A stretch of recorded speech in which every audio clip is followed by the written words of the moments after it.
नमस्कार। आज हम बात करने वाले हैं एक ऐसे संत की जिनकी जिंदगी भक्ति की एक जीती जागती मिसाल है। एक ऐसी यात्रा जो हमें दिखाती है कि सच्चा समर्पण और निस्वार्थ प्रेम असल में होता क्या है। उनके हर एक उपदेश, हर एक बात का सार इसी एक लाइन में छिपा है, दिव्य प्रेम। और यही वो धागा है जिसने उनकी पूरी जिंदगी को एक माला में पिरो के रख दिया है। तो चलिए उनकी इस पूरी यात्रा को हम 5 पड़ावों में समझते हैं। एक जिज्ञासु बच्चे से एक पूजनीय संत बनने तक की ये पूरी कहानी। तो इनकी कहानी की शुरुआत किसी आश्रम या मठ से नहीं होती, बल्कि एक ऐसे घर से होती है जहां आध्यात्मिकता सांसों में बसी थी, जीवन का हिस्सा थी।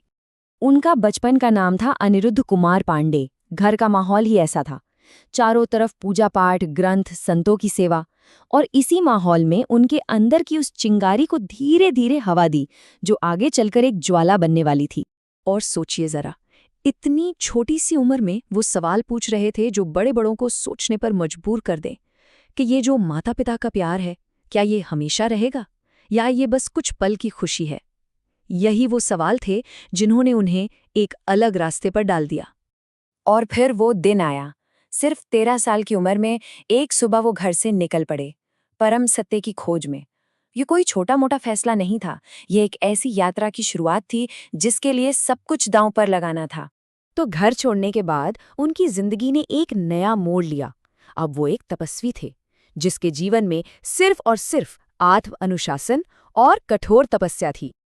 अब उनकी इस यात्रा को समझने के लिए ये जानना जरूरी है कि संन्यास होता क्या है। मतलब ये एक ऐसा रास्ता है जहां इंसान दुनिया की सारी चीजों से खुद को अलग करके अपना पूरा ध्यान सिर्फ और सिर्फ आध्यात्मिक जीवन पर लगाता है। उनका रास्ता बिल्कुल साफ था, त्याग और तपस्या का। 13 साल की उम्र में घर छोड़ा, फिर नैष्ठिक ब्रह्मचर्य का पालन किया और आगे चलकर संन्यास दीक्षा भी ली। हर कदम उन्हें परमात्मा के और करीब ले जा रहा था। और ये अनुशासन कोई मामूली नहीं था। सोचिए, गंगा के किनारे रहना, जो कृपा से मिल गया बस वही स्वीकार करना, कड़कड़ाती ठंड में भी दिन में 3-3 बार स्नान करना, और कई कई दिनों तक बिना कुछ खाए पिए सिर्फ ध्यान में लीन रहना। ये दिखाता है कि उनका संकल्प कितना मजबूत था।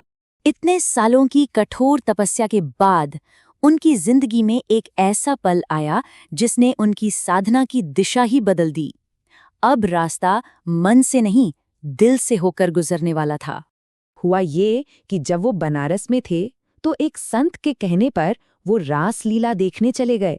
और बस 1 महीने तक चली उन लीलाओं को देखकर मानो उनकी आत्मा ही खिंच गई। एक ऐसी कशिश थी उसमें जो उन्हें सीधा वृंदावन ले आई। और यहीं उनकी जिंदगी का सबसे बड़ा टर्निंग पॉइंट था। ये बदलाव बहुत गहरा था। मतलब पहले वो ज्ञान के रास्ते पर थे, निराकार की साधना कर रहे थे। अब वो भक्ति के रास्ते पर आ गए थे, एक प्रेम से भरे रिश्ते की तरफ। वो स्वामी आनंद आश्रम से अब एक राधा वल्लभी संत बन चुके थे। तो अब वो पूरी तरह से भक्ति के मार्ग पर थे। ये वो रास्ता है जो दिल से शुरू होता है, जहां भक्त अपने ईश्वर के साथ एक गहरा प्रेम भरा रिश्ता बनाता है।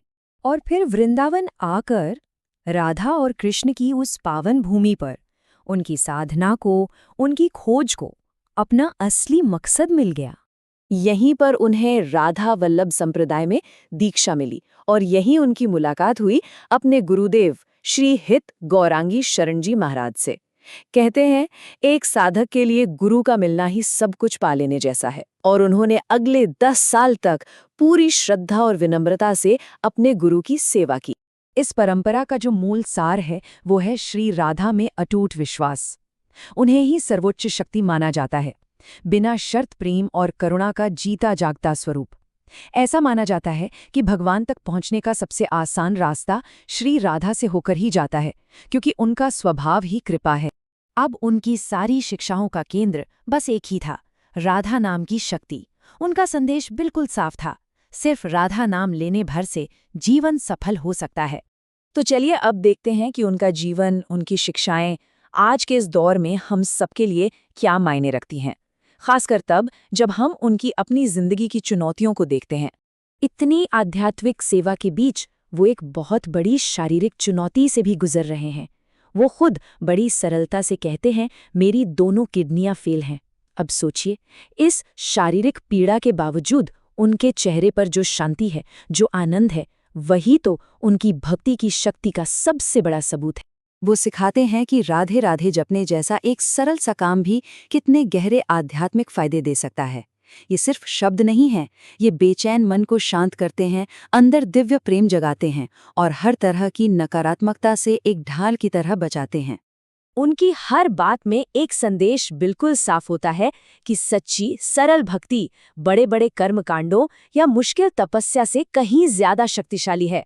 और सबसे बड़ी बात यह है कि ईश्वर की कृपा पाने का ये रास्ता हर किसी के लिए हमेशा खुला है। तो उनका जीवन हम सबके सामने एक सवाल छोड़कर जाता है। आज की इस भाग दौड़ और शोर से भरी दुनिया में हम अपने आंतरिक शांति का, अपना खुद का वृंदावन कहाँ और कैसे ढूंढें? ये वही खोज है जिसकी प्रेरणा वो हमें देते हैं, उस शांति की खोज जिसे वो खुद हर पल जीते हैं।